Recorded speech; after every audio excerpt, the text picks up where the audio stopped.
Hormuz প্রণালীতে একটা নতুন সংকট তৈরি হচ্ছে, যার প্রভাব কিন্তু পুরো বিশ্বের উপর পড়তে পারে। মার্কিন যুক্তরাষ্ট্র আর ইরানের মধ্যে প্রায় ২১ ঘণ্টা ধরে আলোচনা চলার পরেও কোনো সমাধান বেরোয়নি, আর এই কূটনীতিক ব্যর্থতাই কিন্তু গোটা বিশ্বকে একটা নতুন অনিশ্চয়তার দিকে ঠেলে দিয়েছে। আলোচনার টেবিল থেকে বেরিয়ে আসার সময় মার্কিন ভাইস প্রেসিডেন্ট জে.ডি. ভ্যান্সের এই কথাটা কিন্তু বুঝিয়ে দিচ্ছে যে পরিস্থিতি ঠিক কতটা গুরুত্বপূর্ণ।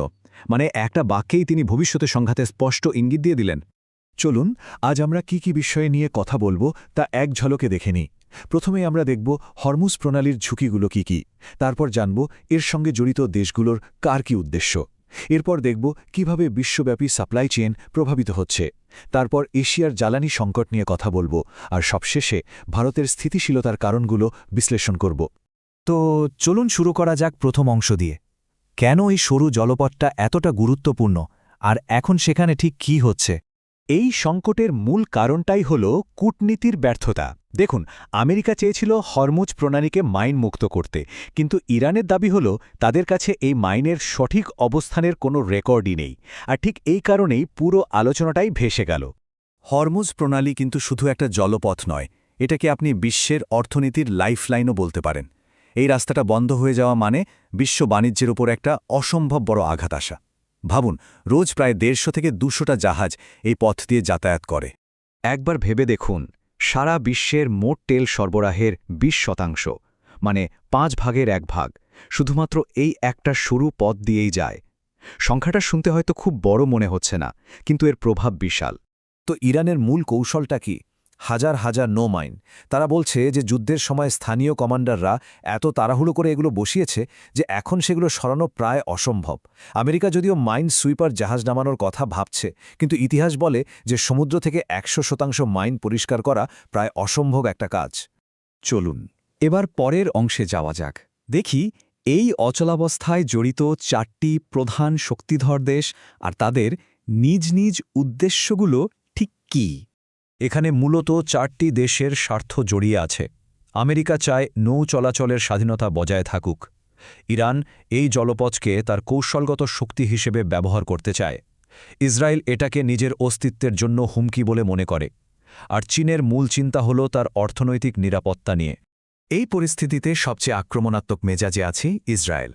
প্রধানমন্ত্রী নেতানিয়াহু শুধু এই কথাই বলেননি, তিনি এটাও দাবি করেছেন যে ইসরায়েল ইরানের পারমাণবিক স্থাপনায় হামলা করেছে এবং প্রায় ২০ জন শীর্ষ ইরানি বিজ্ঞানীকে সরিয়ে দিয়েছে। অন্যদিকে চীনের উদ্দেশ্য কিন্তু পুরোপুরি ব্যবসায়িক। ইরানের পরিকাঠামোয় চীনের প্রায় $৪০০ বিলিয়ন একটা বিশাল ২৫ বছর মেয়াদী বিনিয়োগের চুক্তি আছে। এত বিপুল পরিমাণ অর্থ রক্ষা করাই চীনের মূল লক্ষ্য। তার মানে চীন এখানে কোনো শান্তির দূত নয়, বরং একজন অর্থনৈতিক অংশীদার যে তার বিনিয়োগ রক্ষা করতে চাইছে।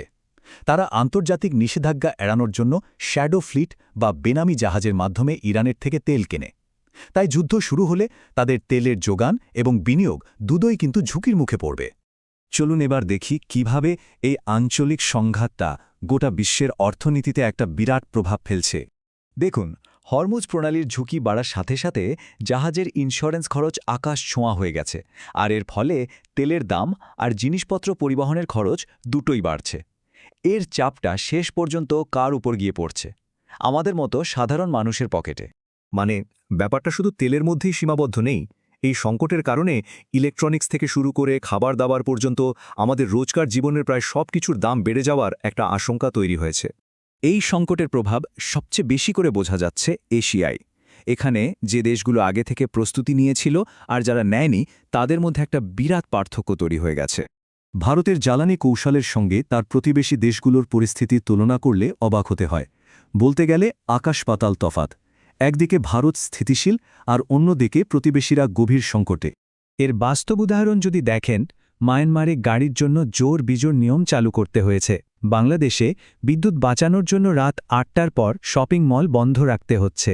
আর শ্রীলঙ্কার ব্যাপক জ্বালানি সংকটের কথা তো আমরা সবাই জানি। তাহলে সবথেকে গুরুত্বপূর্ণ প্রশ্নটা হলো, চারিদিকে যখন এত অস্থিরতা, তখন ভারত কিভাবে নিজেকে এতটা স্থিতিশীল রাখতে পারছে? এই শেষ অংশটাতে আমরা ঠিক এই প্রশ্নটারই উত্তর খোঁজার চেষ্টা করব। ভারতের এই সাফল্যের পেছনে আসল কারণটা কি?